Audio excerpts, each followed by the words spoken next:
Bonjour à tous, petite vidéo un petit peu short d'actualité sur les effets de Vénus qui arrive en force après Mercure. On a vu la semaine dernière comment Mercure, l'intelligence, la compréhension, les accords pouvaient se mettre en place et Vénus arrive et la délégation ukrainienne commence à s'entendre avec les États-Unis sur les termes d'un éventuel accord de paix. C'est la première fois qu'on en parle depuis le déclenchement de la guerre en Ukraine.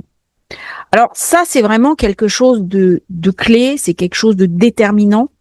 On n'est pas encore à la signature d'un accord, mais enfin, il y a quand même quelque chose qui avance.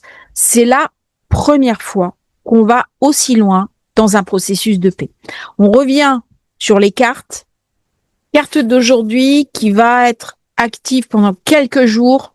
Très bel aspect Vénus, Mercure, conjonction, l'alliance des efforts. Saturne, Neptune, Jupiter. Ça, ce sont dans des configurations où la paix devient possible. Alors vous allez me dire, le Scorpion, c'est pas le signe qu'on attribue normalement à la paix. C'est un signe belliqueux, c'est le signe de Mars. Sauf que lorsqu'on sait faire la guerre, on sait faire la paix. Et donc il y a un intérêt général, il y a un intérêt supérieur.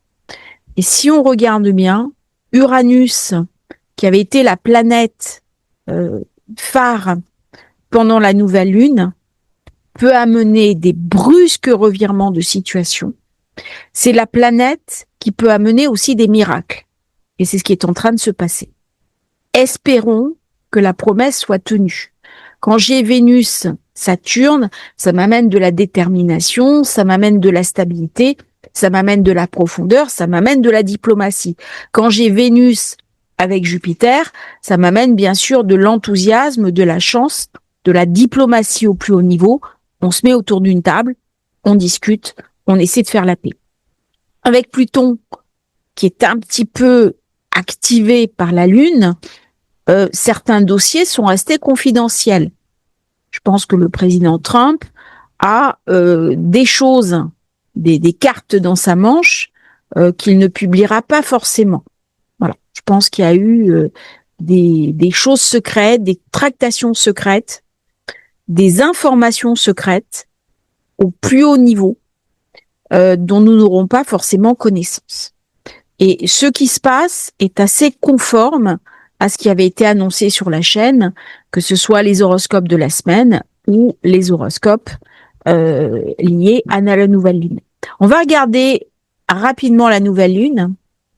C'était vraiment plein feu sur Uranus, des accords qui arrivent un petit peu comme des coups de foudre, en sachant quand même que la Russie a encore bombardé l'Ukraine il n'y a pas si longtemps, hein. C'était, je crois, la nuit dernière. Par contre, si on regarde les informations Europe, alors là, pas d'informations. Donc, on trouve l'information sur Orange, on trouve l'information sur des sites américains. On a l'impression que les éditos européens ou français sont un petit peu en retrait par rapport à ce genre d'informations. Si on regarde bien cette carte, il y a une énorme force, il y a des tractations secrètes avec Vénus, et là, qui a la main? Mars, Vénus, relayé par Mercure. Donc on voit comment cette accumulation d'énergie permet de forcer le débouclage d'un dossier. On voit bien toute la puissance qui est mise au service de Pluton, aussi parce qu'elle a peur de choses irrémédiables. Je pense que pendant tout le conflit, tout le monde a eu très peur d'un emballement, qui était tout à fait possible.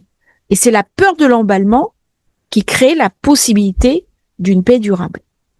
Donc on verra dans les jours qui viennent, il y aura peut-être d'autres vidéos sur le sujet, mais on a rarement été aussi loin dans le processus de paix rendu possible par ce magnifique trigone d'eau, par ces énergies Vénus, Jupiter, Saturne, Neptune.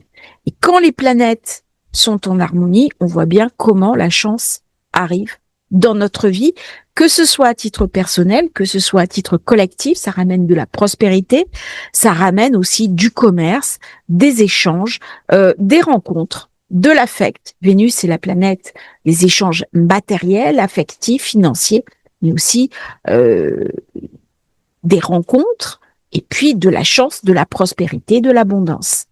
Et pour qu'il y ait abondance, eh bien, il faut de la paix, il faut de la sérénité dans les affaires, et donc avoir des certitudes sur ce que sera demain. Et c'est dans ce contexte-là de Vénus qui équilibre les sociétés, qui ramène de l'abondance, c'est elle qui fait pousser les fruits sur les arbres, alliée avec la Lune. Eh bien, c'est une faiseuse de paix et c'est une très bonne nouvelle et j'espère qu'il va se concrétiser dans les jours prochains. Merci à tous d'avoir suivi cette vidéo. N'oubliez pas de vous abonner à la chaîne et à bientôt pour un nouveau partage sur Astrologie Facile.